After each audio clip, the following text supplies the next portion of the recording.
Yeah, welcome to Greatness Personified. We got another podcast for y'all. Special guest to deal with Will. Anything you want to talk about, man? You want to talk about the pay-per-view, the next pay-per-view? You want to talk about the card from a couple days ago? What? Yeah, I think we should go over that card from a couple days ago, bro. There is so much to discuss in that one. Um, since it is a shorter 40-minute video, though, I think we should probably talk about the main card, yeah, Yeah, and just if you want to, maybe we can highlight some of the big ones. I know from the prelims, me and you, I believe, I know I did. I picked Cameron Saaiman to beat Malcolm Wellmaker, and I was absolutely shocked that Cameron Saaiman got put up the way he did. He was coming off of a big loss against Peyton Talbot, and I really thought that, I mean, bro, he's got a good gym. He's out there training with Dricus. I heard they got a really intense program out there in South Africa. And I figured he would go back and make the necessary adjustments. It seemed like his boxing was the place where he really needed to improve. Peyton Talbot kind of exposed that, and he went out there and he got caught. hey man, I heard GSP. I heard this interview with him on a Joe Rogan podcast, and he was like saying it's a weird thing to where you have some guys and like in the gym they're killers, but under the bright lights they don't really show up and like they fumble. It's guys like him, man. Like you look who you train with. You train with one of the best fighters in the world, but for some reason he just don't deliver. I don't know if it's like a thing to where maybe he's just not ready, or maybe it's a mental thing to where maybe he's choking under the bright lights. You know what I'm saying? But I don't know, man. But he got embarrassed. I was completely wrong. I picked Cameron because I said like guys making a UFC debut, I don't really have confidence in them. Especially not against, I mean, Vegas had him as the favorite. So obviously Vegas knew something that we didn't know on this one. Um, but I mean, Cameron Simon, he was a really, he still is a decent young contender that I thought was maybe just going to be a little bit too good for this kid in his first fight in the UFC. But he's got a bunch of hype now. He said that I never did check to see if he got the $50,000 bonus, but he said if he did get it, he said he was going to quit his job. He's still working construction. I think he's out there he's in Georgia. I want to say Augusta or Savannah. Yeah. He trains at a gym out there, and he said what he would like to do is turn right back around for the card in Atlanta to fight again. Hey, it's always a good thing hearing fighters saying they get to actually focus on training full time. Because it's a hard thing with fighters, man, to where they're forced to work their job, their full-time, part-time job to make ends meet. And to hear about fighters say, you know what, now I can go all in on my training. I actually really like hearing that. Yeah, which speaking of it is crazy because in my opinion, I know that the financial structure has to make sense for the business, but in my opinion, if you have a guy that you think is good enough to come on your promotion and fight one of your better prospects, even if it's not one of your better prospects, if you have a guy or a girl that you think is good enough to come on your show, why not compensate them at least enough to where they can really give this fighting thing a real shot? Because what if he would have went out and lost? What if he would have went out and lost? And I believe he's like 28, 29 years old. So he's not old, but he's not super young either. So he would have had to put his hard hat back on first thing come Monday and get back into it. So I really wish they compensate these guys just a little bit better. I know the guys at the top do really well, but I think there need to be there has to be certain perks, or they have to meet certain metrics to get that. Because you don't right. give that to everybody. Say you get like 4 fights in a row where you win by knockout. Okay, now we give you an extra $60,000 bonus. So give them some kind of incentive for actually winning fights, winning excitingly. Because I don't think Charles Oliveira should get paid the same as some of Right. the guys who don't finish fights. Yeah. Hopefully he did get the $50,000 bonus. I mean, it was definitely worthy of it. The only other finish that was even close to as exciting was the Randy Brown, and we'll get to that one in a minute. Man, But we that was the only fight that I feel is worth mentioning on the undercard. Yeah, Um, it was some good fights, man. Like Jocelyn Edwards, she looked good. Chris Gutierrez looked good. Matt Snell, shout out to him. He's from Shreveport, Louisiana. He did okay, he but he I mean, did, bro. Jim. Okay, so yeah, let's talk about that one real quick, bro. So Jimmy Flick had his mind made up to wrestle. And in the first round, he completely dominated as far as control time. mhm. And then in the second round, he went into that same approach, and Schnell was able to reverse some of those wrestling exchanges and get some control time and land some shots. And in the third round, I was wondering, man, how is Flick's approach going to be going into this third round? Because he's been headstrong on the wrestling, but he kind of got it reversed on him, and he kind of got peppered and beat up a little bit. And as soon as the bell for the third round rang, Jimmy Flick came back out with the same exact strategy. He really trusted in his wrestling, and he got it reversed on him again. but And that's but he that's his got beat up style. bad. But that's his style. He's a one trick pony. He's one dimensional.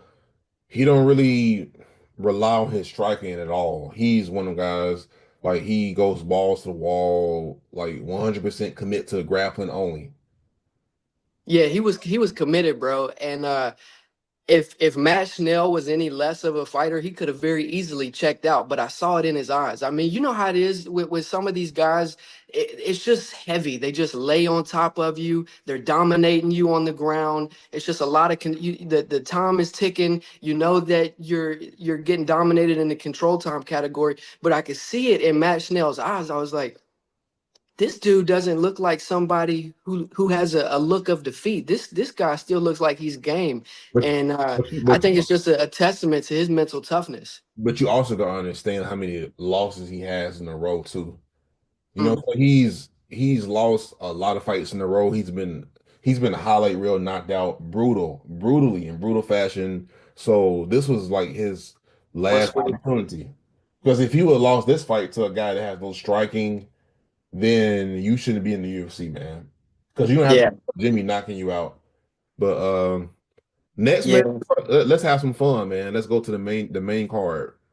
Let's talk about the Ikram and the Andre fight, man. Which I said second round knockout, and he got it done early. He was kind of struggling at first, man. Like, cause I was like, hold on, is Ikram gonna get the job done? Because at first, like he was trying to like land, but he couldn't. Andre was doing a good job of blocking, and then yeah, eventually Ikram was able to catch him, bro, and then finish him. yeah. Well, I figured that this one was going to be a win for Ikram on the feet. I knew that Andre wasn't going to be able to get Aliskerov down, but yeah, man, Ikram. I think Ikram is an all around really good fighter.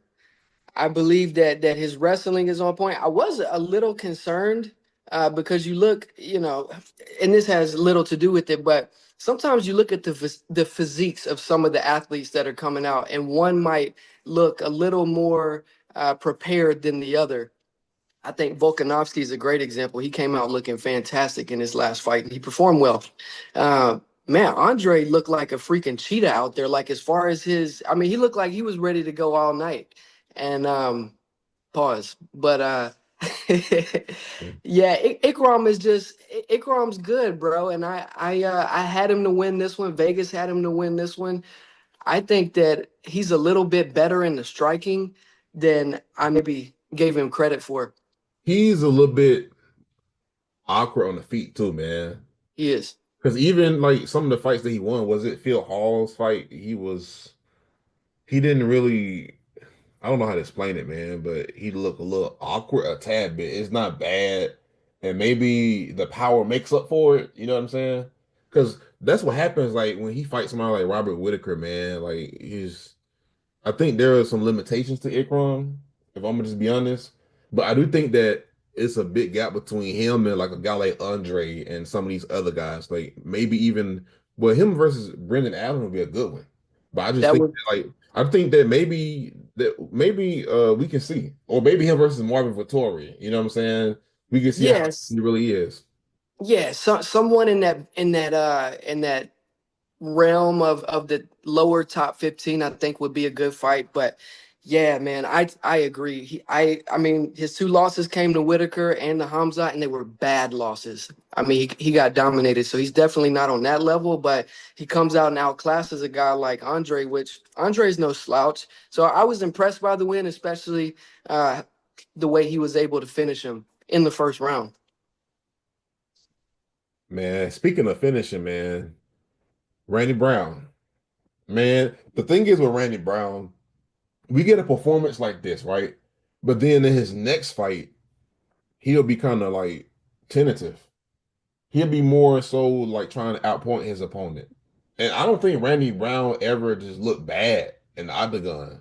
But there are times where he looked better than other times. Doesn't make sense. And like, yeah, he finished somebody who's never been finished. This was very impressive. I didn't think he could finish him. I thought if he won, I thought his path to victory would be standing on the outside and frustrating Darby. You know what I'm saying? But yes, he looked good, and this was like a Max Holloway type knockout to where Darby hit the ground face first, Yeah. did a right hook, and dropped him, man. But like the issue I have with Randy Brown is he can win these fights, but when he fight the upper echelon, the top tier guys, he normally struggle, man. I don't know if it's a mental thing, you know what I'm saying, or if it's like a confident thing, but he looks different. It's like it's two Randy Browns. You have this killer who looks like maybe he should be in the top five.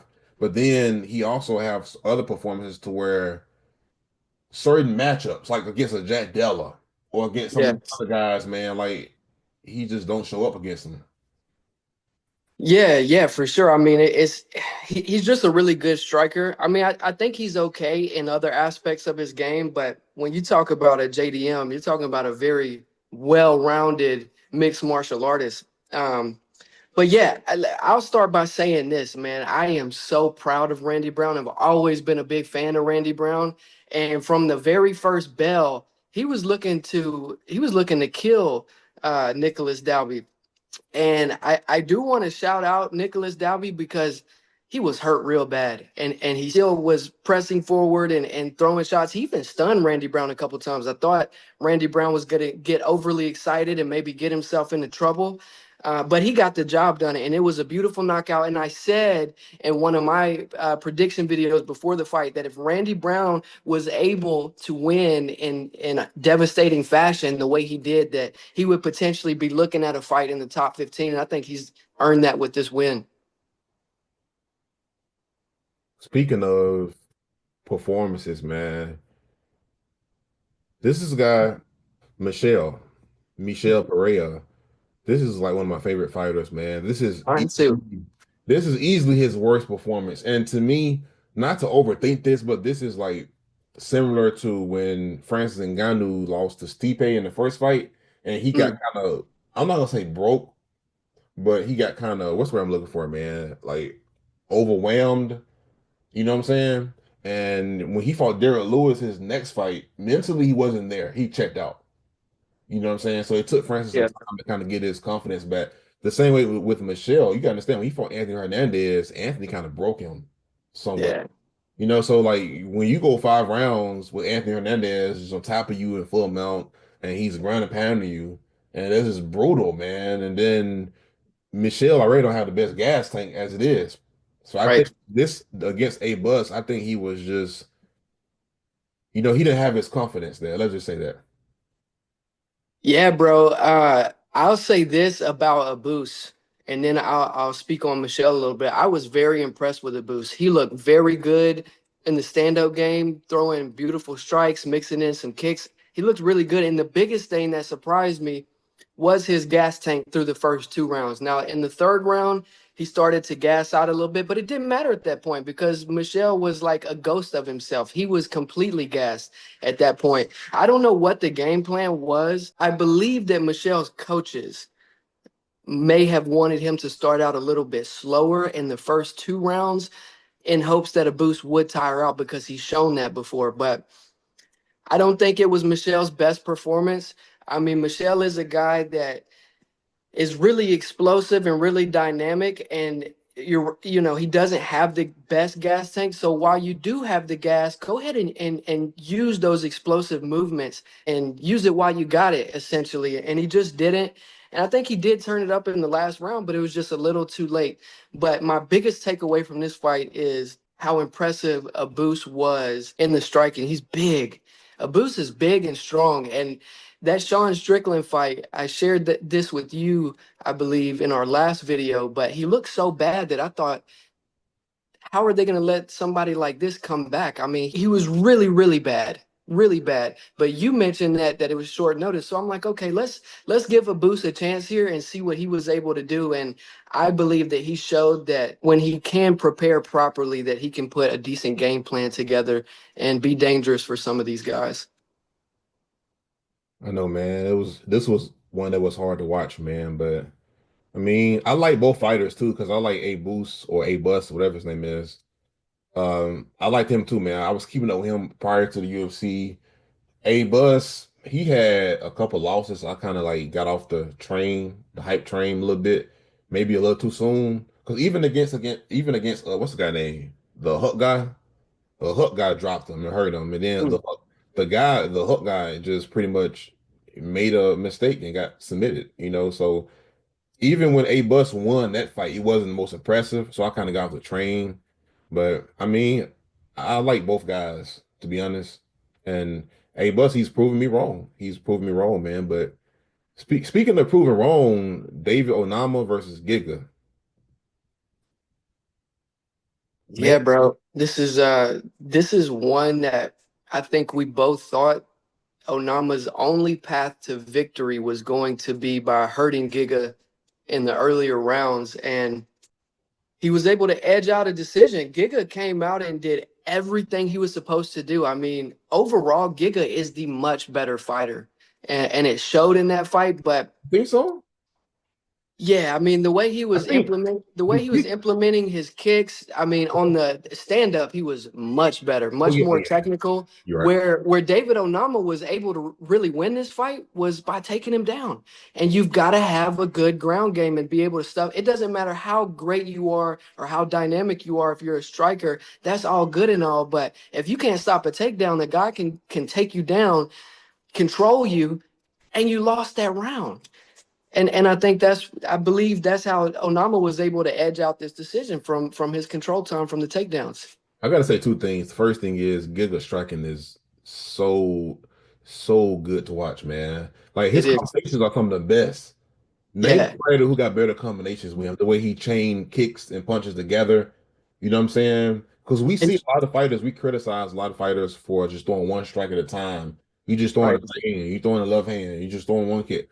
right. He throws kicks and then he'll end it with two, three punches, or he'll throw punches and he'll end it with a kick.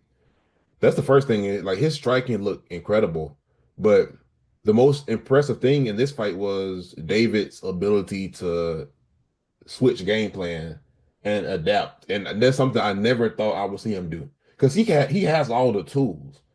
Because even prior to the UFC, he has a lot of wins by submission. He has a Yeah, grappling, man. He's known for his knockout power. You know what I'm saying? But right. he put it together and it was impressive seeing it. Like he made himself like he pretty much looked real elite how he was able to switch things over and fall back on the wrestling and figure out a way to win. Absolutely. And a win like that is huge for a young guy like Onama. And man, when I look in that featherweight division, Mm. I see a path for him to rise through the ranks just because of his Hey, capabilities with the wrestling. I had a And, I and had a debate with my brother about this, and I said the featherweight division is not elite. I said compared to like the bantamweight division, compared to the lightweight division, those divisions have killers in there where like the top five, the top 10 guys, they're tough. You get what I'm saying? yeah, And like look at the featherweight division. If you outside the top five guys, you don't have nobody else there. Like outside of Arnold Allen, Josh Emmett, you know what I'm saying? Like Diego Volk and I think Mavzar might be the one that has the best chain wrestling, but you're right. I mean, Diego Lopez, Diego Lopez is good all around, but Yair Rodriguez, you can take him down. You Yeah. can take him down. And No, this is Arnold what I'm saying. Allen, I'm not saying they're not well rounded. I'm saying like outside of they're those not people we just named, there is not nobody else in the division who stands out. And then right. you got what's the guy name who trains with Leon Edwards? His And what's name, his name? but I just seen that fight too. yeah, he's coming up in the ranks, man. But outside of that, like there's room for new fighters and to enter and take over in that division in the top five. You get Right. what I'm saying? I would, It's not like lightweight because these young no. challengers have been coming up trying to fight the Gaethjes and the Poiriers, and they've been getting shut down. Where here, these new contenders are actually able to find some success. So I agree with you on that point. I don't think that the featherweight division outside of the top three See? to five is as elite as some of the other divisions. But speaking of elite, man, this fight was hard to watch, and it sucks how it ended. And then you text me, man. What you said? You said, I forgot what you said. You said, damn. I was like, dang, the fight over that fast? And I was like, damn, Anthony, I don't think like before this fight, I said the thing is, I think Anthony Smith, he suffered from something that I call fighter's fatigue. Mm, He's been fighting for so long. You got 60 fights. You know what I'm saying? Like you've been fighting for a long time. He's 35. You would have thought that Anthony Smith would be like 40. way older. Got a Yeah. bunch of yeah, like he got a bunch of miles on his body. Yeah, he does, bro. But when this fight first kicked off, my prediction was for Zhang to win by devastating fashion. But obviously, there was a hope inside of me that Anthony Smith could pull it off for his last fight. When the bell rings, Zhang's mixing it up on the strike and throwing a lot of elbows, but then Anthony Smith starts responding with elbows of his own that are kind of grazing him and landing. And I'm like, okay, Anthony Smith looks spry. He looks game. And lo and behold, the fight finished the same way that Anthony Smith fight Normally does. kind of has always finished here in recent memory with him on his knees holding on to the back of this dude's legs and like praying to the ref that he doesn't get kneed in the head. I mean, it's like his little safe place down there. And he was getting beat up. You know, he was bleeding really badly. I know that he was hurt. There was some outside noise going on too. I don't know if you saw where he got up and was flipping off the fan out in the ring. So I just think that in a lot of these fights over the last several years with Anthony Smith, I don't know that he has been able to entirely focus on these fights. I think there's been a lot of outside stuff. And I think that he has been considering retirement for a long time. And I think when a fighter gets to that place, you might just need to consider hanging it up because if you're considering retirement after every single fight, how present can you honestly be? But I've enjoyed Anthony Smith's career. The last leg of it has been disappointing, but I did like the video that they did for him. I know that that's a little controversial. But the thing is, I think that before I talk about that, man, I don't even know how to even word this, but I think Anthony suffered from some kind of damage, if you get what I'm saying. Just seeing how, because it seems like he wants to fight, but he don't wants to fight. You know what I'm saying? And like I said, he should have retired 4 years ago. What's the point of doing this and you're fighting for 4 more years and you just go out there and you get humiliated? Because you remember, was that you I was talking to and you said like fighters, unfortunately, are their legacy is how it ends. Yeah, that was us. We were talking about that. Yeah. Yeah, yeah, and my job is not to talk crap about the fighters. I really respect all of the fighters, but what Anthony Smith's what Anthony Smith's legacy should have been and is, I'm not going to take it away from him, but what it should have been was what was shown up on the screen, and I think that he did tarnish it because a lot of the newer fans, even the older fans, the way they remember Anthony Smith is not by Lionheart. And a lot of Um, people say that, man. A lot of people say, I hate saying that because I mean no disrespect. And if I ever meet Anthony Smith, I'll dap him up. All respect to all these guys. I just the way to put it is he should have retired 4 years ago. That's yeah the best way, man. Because the reason I speak on this is not to attack him. Because you can ask my brother, he will tell you Anthony was my favorite fighter for a long time. It was mm, Anthony Smith and Anthony Johnson. You get yeah what I'm saying? And it's weird because he was known for his heart. You know what I'm saying? It was times where he would get beat. He fought Volkan. Volkan was beating him up. He came back and beat Volkan. He had other fights where he was losing. He came back and won. Hector Lombard was beating him up. He came back and beat Hector.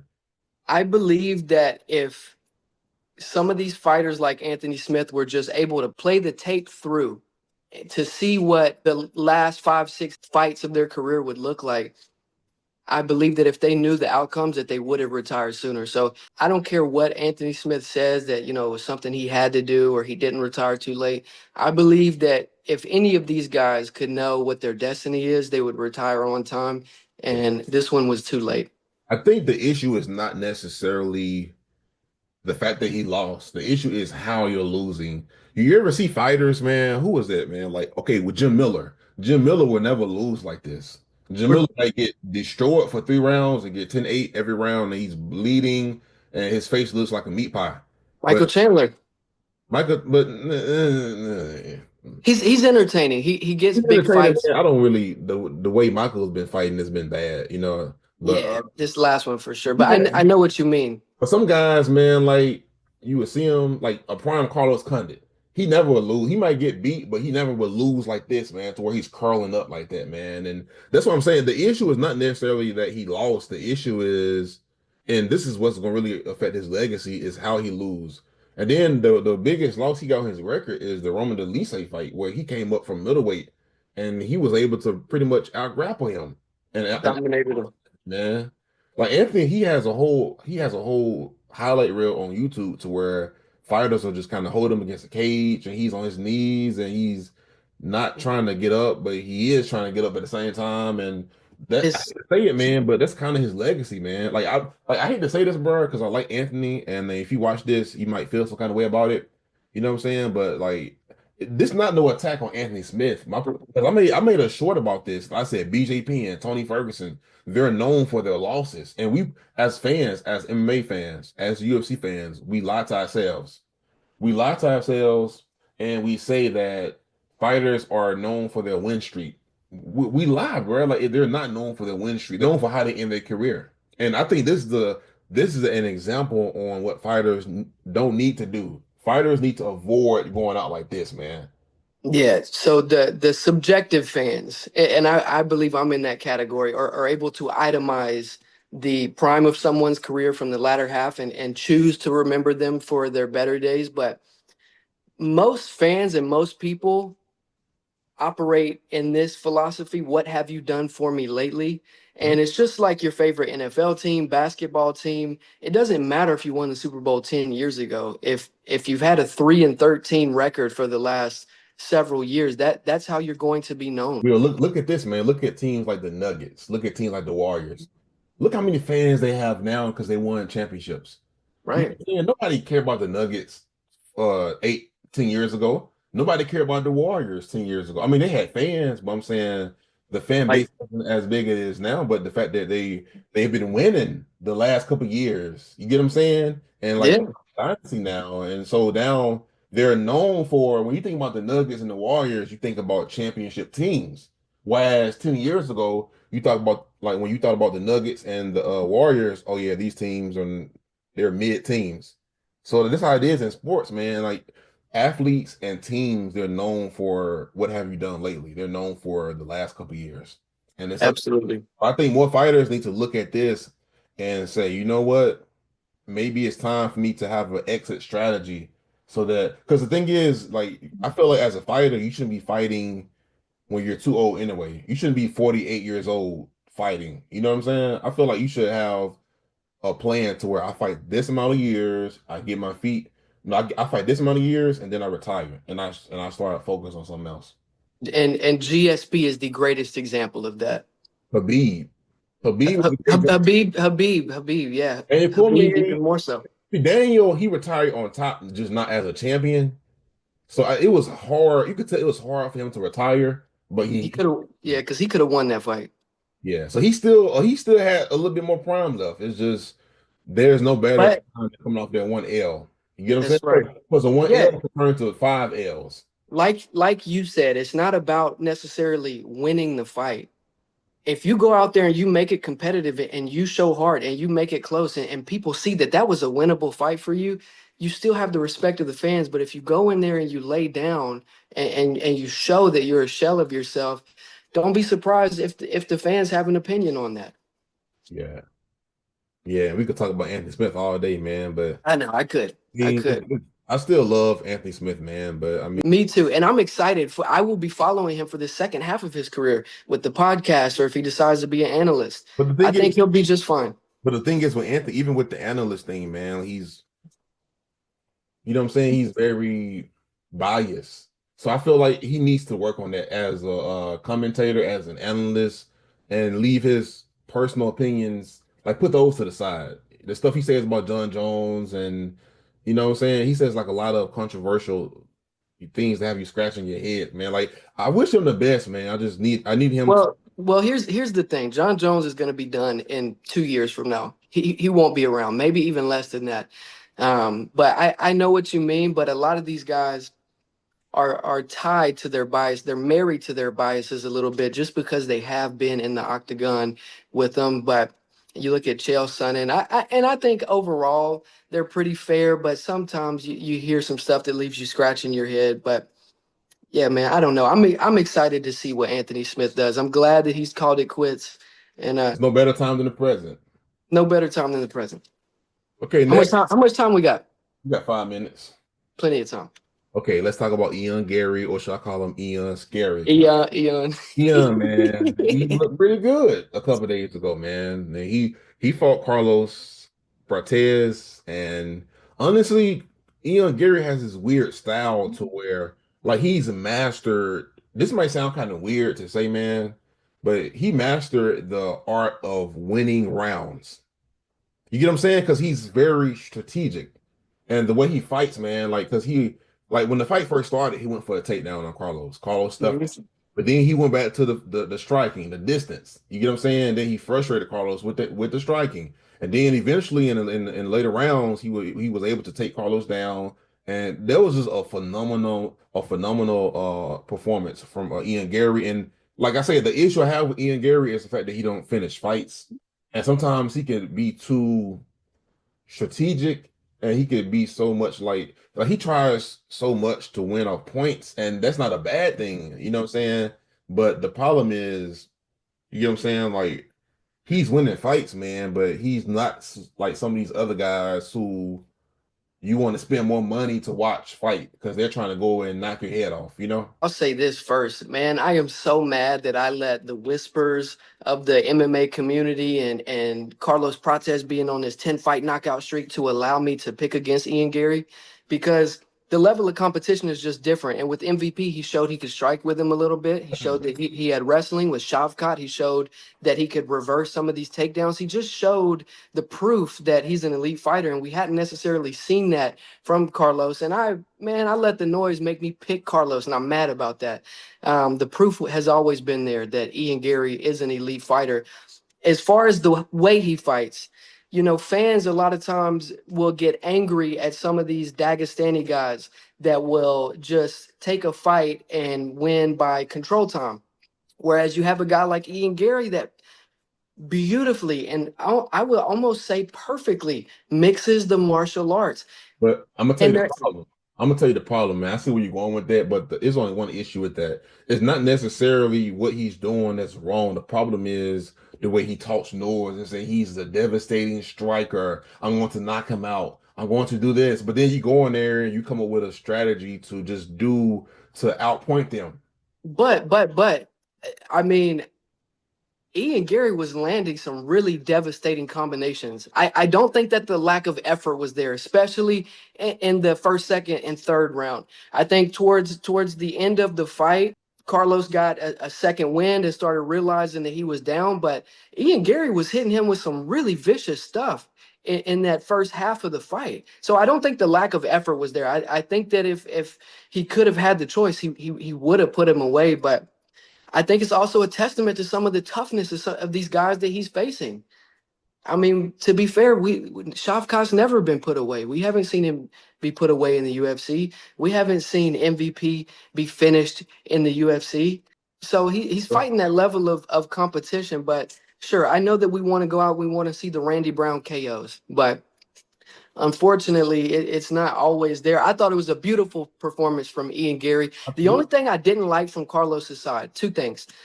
The one punch, he wasn't putting his punches together in combinations like I thought he should have. There was a lack of aggression, as well as what was that every single round where they're like touching gloves and hugging. I think that seriously threw Carlos Prates' focus off, and I think that that was almost like this cute little strategy from Ian Garry to kind of get him to lower his guard. Look, Ian Garry is not your friend, bro. Mental Ian warfare, man. Ian Garry is not your friend. Bro, he said that he's more Brazilian than you. I don't know. I didn't like that from as a competitor, somebody who used to play high school sports and is now a fan of the sports. I don't like that. I understand sportsmanship and there's a place for it at the end of the fight, not during the fight. I think that messed Carlos up. Okay, well, we end on that, and that's a wrap for today's episode. I'm gonna give a shout out to our special guest, Deal with Will. Man, we're gonna try to drop more episodes more frequently. Maybe in a couple days we can record again. You got anything you want to say, man? Yeah, no, it's been a pleasure, and we will be putting some more stuff out soon. There's a bunch of new fight news that's just been announced, so there's plenty of stuff to continue to talk about. All right, man.